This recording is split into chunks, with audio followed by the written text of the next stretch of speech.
అంటే మీకు ఇప్పుడు ఒక సీక్రెట్ చెప్తాను.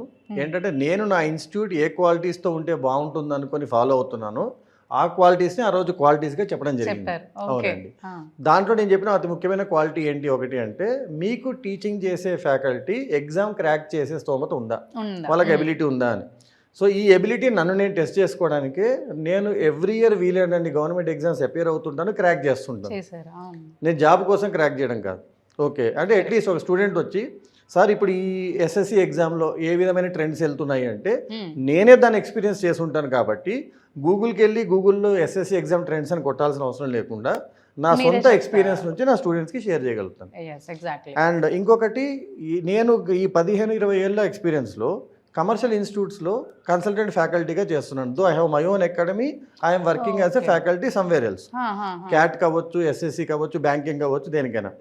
సో ఇప్పుడు జాబ్లో 2 ముక్కలు తీసుకుందాం, ఒకటి జాబ్ సాటిస్ఫాక్షన్, ఇంకోటి జేబ్ సాటిస్ఫాక్షన్ అని. సో నేను బయటికి వెళ్ళి క్లాసెస్ చెప్పేది ఏవైతే ప్రీమియం ఛార్జెస్తో చెప్తానో అవన్నీ నా జేబ్ సాటిస్ఫాక్షన్ కోసం పనికొస్తాయి. అంటే that is where I earn my money. కానీ ఒక టీచర్కి మోర్ ఇంపార్టెంట్ సాటిస్ఫాక్షన్ ఏంటి అంటే తను అనుకున్న 100% ఎఫర్ట్స్, 100% కమిట్మెంట్తో బెస్ట్ క్వాలిటీతో కనుక టీచింగ్ ఇవ్వగలిగి దాన్ని స్టూడెంట్స్లో ఫలితం రూపంలో చూపించగలిగితే ఇంకా దాన్ని మించిన సాటిస్ఫాక్షన్ ఉండదు.